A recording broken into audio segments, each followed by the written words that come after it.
Tantor Audio presents The Life-Changing Magic of Tidying Up, The Japanese Art of Decluttering and Organizing, by Marie Kondo, narrated by Emily Wu Zeller. Introduction. In this book, I have summed up how to put your space in order in a way that will change your life forever. Impossible?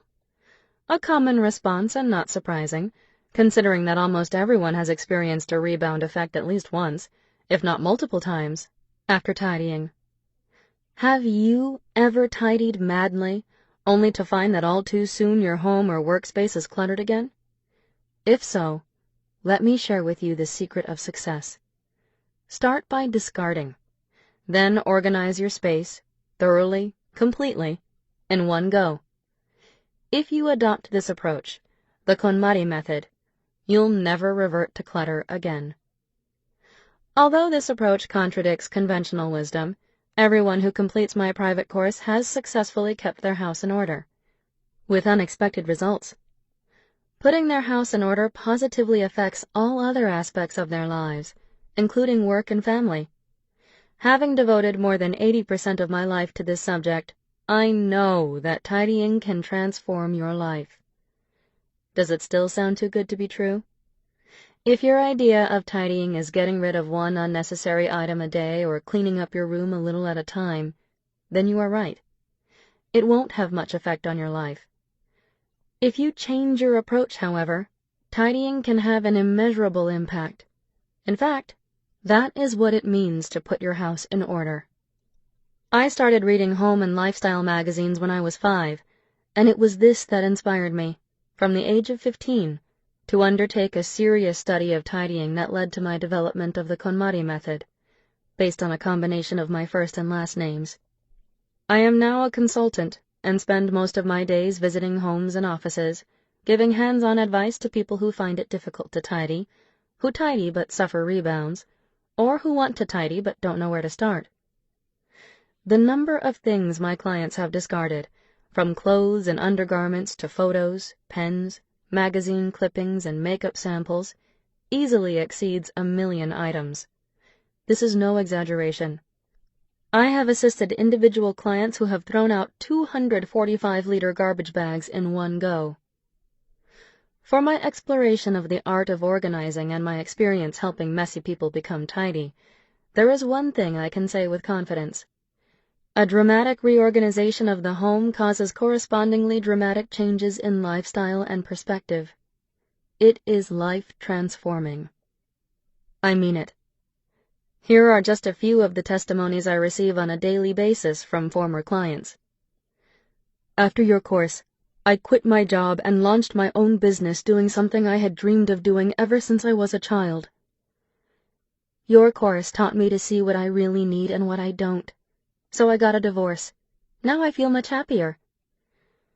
Someone I have been wanting to get in touch with recently contacted me. I'm delighted to report that since cleaning up my apartment, I've been able to really increase my sales. My husband and I are getting along much better. I'm amazed to find that just throwing things away has changed me so much. I finally succeeded in losing 10 pounds. My clients always sound so happy, and the results show that tidying has changed their way of thinking and their approach to life. In fact, it has changed their future. Why? This question is addressed in more detail throughout the book, but basically, when you put your house in order, you put your affairs and your past in order too. As a result, you can see quite clearly what you need in life and what you don't, and what you should and shouldn't do.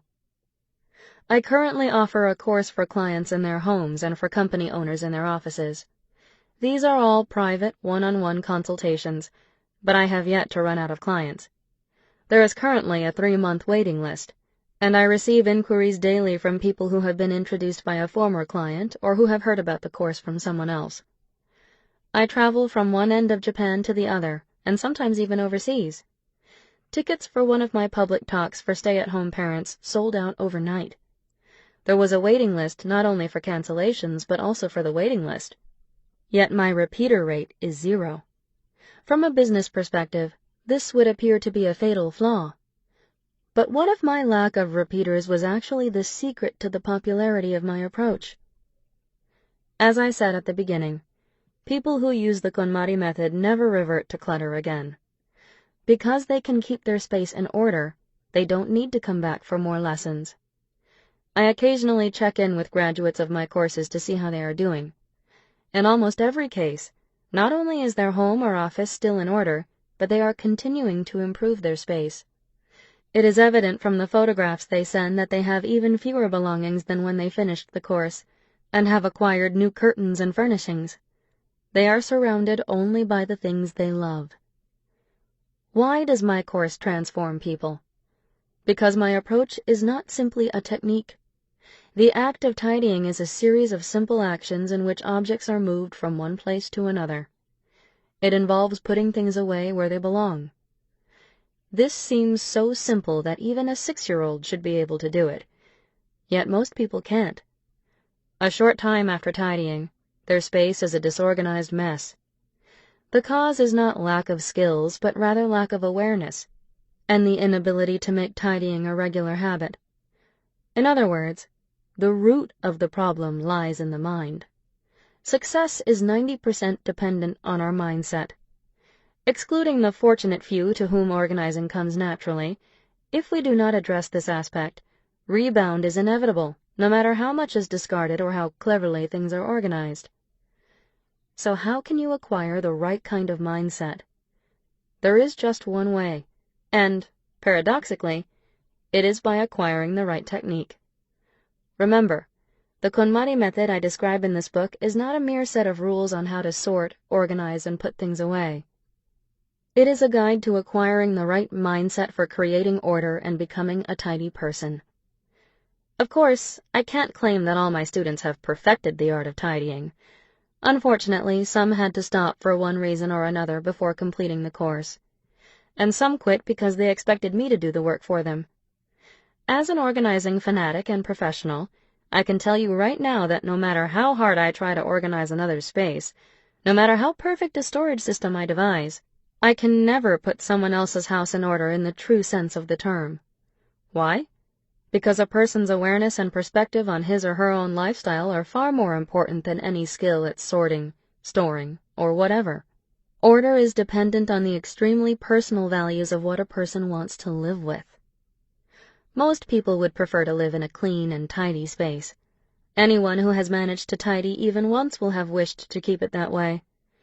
But many don't believe it's possible. They try out various approaches to tidying, only to find that things soon return to normal. I am absolutely convinced, however, that everyone can keep his or her space in order. To do that, it is essential to thoroughly reassess your habits and assumptions about tidying. That may sound like far too much work, but don't worry. By the time you finish listening to this book, you will be ready and willing. People often tell me, "I'm disorganized by nature. I can't do it," or "I don't have time." But being messy is not hereditary, nor is it related to lack of time. It has far more to do with the accumulation of mistaken notions about tidying, such as, "It's best to tackle one room at a time," or "It's better to do a little each day," or "Storage should follow the flow plan of the house." In Japan, people believe that things like cleaning your room and keeping your bathroom spick and span bring good luck. But if your house is cluttered, the effect of polishing the toilet bowl is going to be limited. The same is true for the practice of feng shui. It is only when you put your house in order that your furniture and decorations come to life. When you've finished putting your house in order, your life will change dramatically. Once you have experienced what it's like to have a truly ordered house, you'll feel your whole world brighten. Never again will you revert to clutter. This is what I call the magic of tidying. And the effects are stupendous. Not only will you never be messy again, but you'll also get a new start on life. This is the magic I want to share with as many people as possible. 1. Why can't I keep my house in order? You can't tidy if you've never learned how. When I tell people that my profession is teaching others how to tidy, I am usually met with looks of astonishment. "Can you actually make money doing that?" is their first question. This is almost always followed by, "Do people need lessons in tidying?" It's true that while instructors in schools offer courses in everything from cooking and how to wear a kimono to yoga and Zen meditation, you'll be hard-pressed to find classes on how to tidy. The general assumption, in Japan at least, is that tidying doesn't need to be taught, but rather is picked up naturally. Cooking skills and recipes are passed down as family traditions from grandmother to mother to daughter. Yet one never hears of anyone passing on the family secrets of tidying, even within the same household. Think back to your own childhood. I'm sure most of us have been scolded for not tidying up our rooms, but how many of our parents consciously taught us how to tidy as part of our upbringing? Our parents demanded that we clean up our rooms, but they too had never been trained in how to do that. When it comes to tidying, we are all self-taught. Instruction in tidying is neglected not only in the home but also at school. When we think back to our home economics classes, most of us remember making hamburgers or learning how to use a sewing machine to make an apron. But compared to cooking and sewing, surprisingly little time is devoted to the subject of tidying. Even if it is included in a textbook, that section is either just read in class, or worse, assigned for reading at home so that students can skip ahead to more popular topics, such as food and health. Consequently, even the extremely rare home economics graduates who have formally studied tidying can't do it. Food, clothing, and shelter are the most basic human needs, so you would think that where we live would be considered just as important as what we eat and what we wear. Yet in most societies, tidying, the job that keeps a home livable, is completely disregarded because of the misconception that the ability to tidy is acquired through experience and therefore doesn't require training. Do people who have been tidying for more years than others tidy better? The answer is no. 25% of my students are women in their 50s, and the majority of them have been homemakers for close to 30 years, which makes them veterans at this job. But do they tidy better than women in their 20s? The opposite is true. Many of them have spent so many years applying erroneous conventional approaches that their homes overflow with unnecessary items, and they struggle to keep clutter under control with ineffective storage methods. How can they be expected to know how to tidy when they have never studied it properly? If you too don't know how to tidy, don't be discouraged. Now is the time to learn. By studying and applying the KonMari method presented in this book, you can escape the vicious cycle of clutter. A tidying marathon doesn't cause rebound. I clean up when I realize how untidy my place is, but once I'm done, it's not long before it's a mess again. This is a common complaint, and the standard response touted by magazine advice columns is, "Don't try tidying your entire house all at once. You'll just rebound. Make a habit of doing a little at a time." I first stumbled across this refrain when I was 5. As the middle child of 3 children, I was raised with a great deal of freedom. My mother was busy taking care of my newborn younger sister, and my brother, who was 2 years older than me, was always glued to the TV playing video games. Consequently, I spent most of my time at home on my own. My favorite pastime was reading home and lifestyle magazines. My mother subscribed to Esse, a magazine with features on interior decorating, cleaning tips, and product reviews. As soon as it was delivered, I would snatch it from the mailbox before my mother even knew it had arrived, rip open the envelope, and immerse myself in the contents. On my way home from school, I liked to stop at the bookstore and browse through Orange Page, a popular Japanese food magazine. I wasn't actually able to read all the words, but these magazines, with their photos of scrumptious dishes, amazing tips for removing stains and grease, and penny-saving ideas, were as fascinating for me as game guides were for my brother. I would fold the corner of a page that caught my interest and dream of trying out the tip described. I also made up a variety of my own solitary games. For example, after reading a feature on saving money, I immediately launched into a power-saving game that involved roaming about the house and unplugging things that weren't in use, even though I knew nothing about electric meters. In response to another feature, I filled plastic bottles with water and put them in the toilet tank in a solo water-saving contest. Articles on storage inspired me to convert milk cartons into dividers for my drawers and make a letter rack by stacking empty video cases between two pieces of furniture. At school, while other kids were playing dodgeball or skipping, I'd slip away to rearrange the bookshelves in our classroom or check the contents of the mop cupboard, all the while muttering about the poor storage methods. If only there were an S-hook, it would be so much easier to use. But there was one problem that seemed unsolvable. No matter how much I tidied, it wasn't long before every space was a mess again. The milk carton dividers in my desk drawer soon overflowed with pens. The rack made from video cases was soon so crammed with letters and papers that it crumpled to the floor. With cooking or sewing, practice makes perfect. But even though tidying is also housework, I never seemed to improve no matter how often I did it. Nowhere stayed tidy for long. It can't be helped, I consoled myself. Rebound comes with the territory.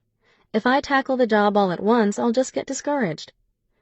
I had read this in many articles about tidying and assumed it was true. If I had a time machine now, I'd go back and tell myself, that's wrong. If you use the right approach, you'll never rebound. Most people associate the word rebound with dieting, but when they hear it used in the context of tidying, it still makes sense. It seems logical that a sudden, drastic reduction in clutter could have the same effect as a drastic cut in calories. But don't be deceived.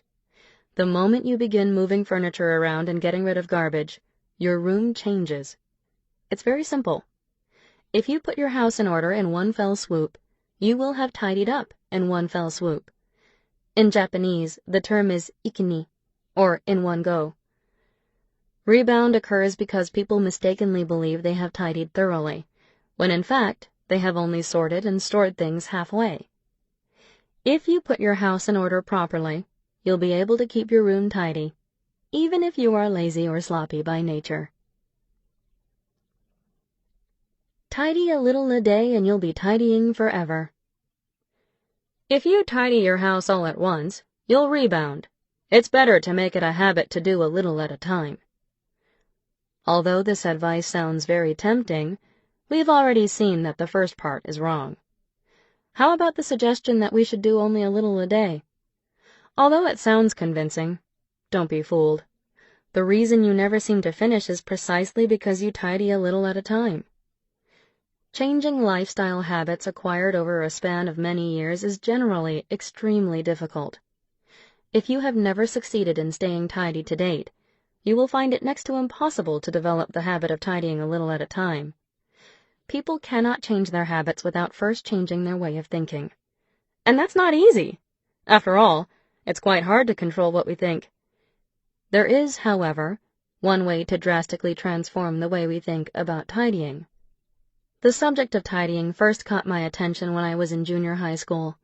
The catalyst was a book called The Art of Discarding by Nagisa Tatsumi, Takarajimasha Incorporated, which explained the importance of getting rid of unnecessary things. I picked the book up on my way home from school, intrigued to see a topic I had never encountered before, and I can still remember the shock of surprise I felt as I read it on the train. I became so absorbed that I almost missed my stop. Once home, I went straight to my room with a handful of garbage bags and stayed closeted for several hours. Although my room was small, by the time I finished I had 8 bags full of stuff. Clothes I never wore, textbooks from elementary school, toys I had not played with in years, my eraser and seal collection. I had forgotten that most of these things even existed. I sat motionless on the floor for about an hour afterward, staring at the pile of bags and wondering, why on earth did I bother keeping all this stuff? What shocked me most, however, was how different my room looked. After only a few hours, I could see parts of the floor that had never been revealed before. My room seemed to have been transformed, and the air inside seemed so much fresher and brighter that even my mind felt clearer. Tidying I realized, could have far more impact than I had ever imagined. Thunderstruck by the extent of the change, from that day on I turned my attention from cooking and sewing, which I had thought were the essentials of a well-kept home, to the art of tidying. Tidying brings visible results. Tidying never lies. The ultimate secret of success is this. If you tidy up in one shot, rather than little by little, you can dramatically change your mindset. A change so profound that it touches your emotions will irresistibly affect your way of thinking and your lifestyle habits. My clients do not develop the habit of tidying gradually. Every one of them has been clutter-free since they undertook their tidying marathon. This approach is the key to preventing rebound. When people revert to clutter, no matter how much they tidy, it is not their room or their belongings, but their way of thinking that is at fault. Even if they are initially inspired, they can't stay motivated and their efforts peter out. The root cause lies in the fact that they can't see the results or feel the effects. This is precisely why success depends on experiencing tangible results immediately. If you use the right method and concentrate your efforts on eliminating clutter thoroughly and completely within a short span of time, you'll see instant results that will empower you to keep your space in order ever after. Anyone who experiences this process, no matter who they are, will vow never to revert to clutter again. Why you should aim for perfection. Don't aim for perfection. Start off slowly and discard just one item a day. What lovely words to ease the hearts of those who lack confidence in their ability to tidy. I came across this advice when I was devouring every book about tidying that had ever been published in Japan, and I fell for it, hook, line, and sinker. The momentum sparked by my epiphany concerning the power of tidying was beginning to wear off, and I was starting to feel jaded by the lack of solid results. These words seemed to make sense. It seems daunting to aim for perfection from the beginning. Besides, perfection is supposedly unattainable. By discarding one thing a day, I could get rid of 365 things by the end of the year. Convinced that I had discovered a very practical method, I immediately followed the book's instructions. I opened my closet in the morning wondering what to dispose of that day. Seeing a t-shirt that I no longer wore, I put it in the garbage bag. Before going to bed the next night, I opened my desk drawer and discovered a notebook that seemed too childish for me. I put it in the bag. Noticing a memo pad in the same drawer, I thought to myself, oh, I don't need that anymore. But as I reached out to pick it up, I paused at a new thought. I can save that to discard tomorrow. And I waited until the next morning to throw it away. The day after that, I forgot completely, so I got rid of 2 items on the following day. To be honest, I did not last 2 weeks. I am not the type of person who likes to plug away at something, one step at a time. For people like me, who do their assignments on the very last day right before the deadline, this approach just doesn't work. Besides, casting off one object a day did not compensate for the fact that when I shop, I buy several items at one time. In the end, the pace at which I reduced could not keep up with the pace at which I acquired new things, and I was confronted with the discouraging fact that my space was still cluttered. It wasn't long before I had completely forgotten to follow the rule of discarding 1 item per day. So I can tell you from experience that you will never get your house in order if you only clean up half-heartedly. If, like me, you are not the diligent, persevering type, then I recommend aiming for perfection just once. Many people may protest when I use the word perfection, insisting that it's an impossible goal. But don't worry. Tidying in the end is just a physical act. The work involved can be broadly divided into 2 kinds: deciding whether or not to dispose of something, and deciding where to put it. If you can do these 2 things, you can achieve perfection. Objects can be counted. All you need to do is look at each item, one at a time, and decide whether or not to keep it and where to put it. That's all you need to complete this job. It is not hard to tidy up perfectly and completely in one fell swoop. In fact, anyone can do it.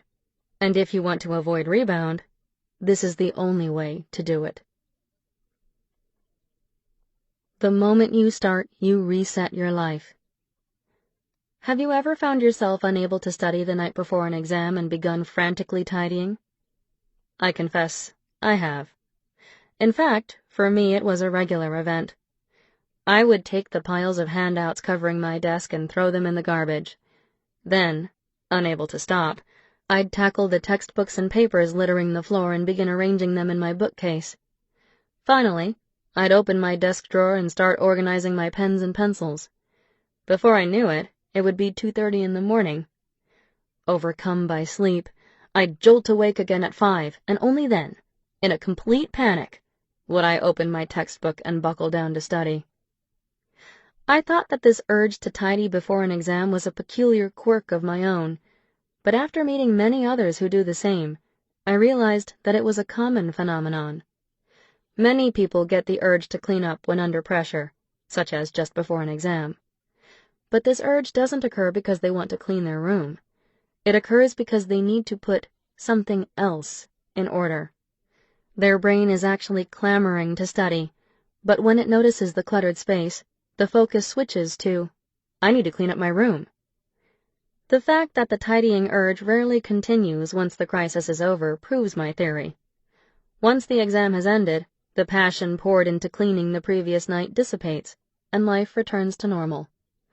All thought of tidying is wiped from the person's mind. Why? Because the problem faced, that is, the need to study for the exam, has been tidied away. This doesn't mean that tidying your room will actually calm your troubled mind.